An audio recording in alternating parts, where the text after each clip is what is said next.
আজ আমি বানিয়ে দেখাবো বিউলির ডালের রসবড়া। তার জন্য ডালটা আমি 4 ঘন্টার জন্য ভিজিয়ে দিয়েছিলাম।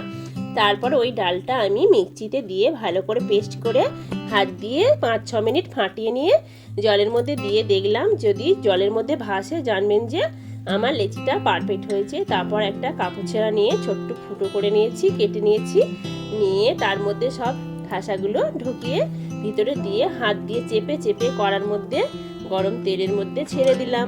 দিতেই আমার দেখুন রসবড়া একদম রেডি হয়ে গেল। আমি তেল থেকে ছেঁকে গামলিতে রেখে দিলাম। এবার আমি কড়াইতে 1 বাটি চিনি দিলাম, 2 বাটি জল দিলাম। এবার আমি জলটার মধ্যে একটু লবণ দিয়ে দিলাম। লবণ দিয়ে জলটা ভালো করে ফুটিয়ে নিলাম। এই ফুটন্ত জল রসবড়ার মধ্যে ঢেলে দিলাম। ঢেলে দিয়ে 2-3 ঘন্টার জন্য রেস্টে রেখে দিলাম। হয়ে গেল আমার রসবড়া, একেবারে রেডি। খেয়ে এইভাবে বানিয়ে কমেন্ট করে বলবেন।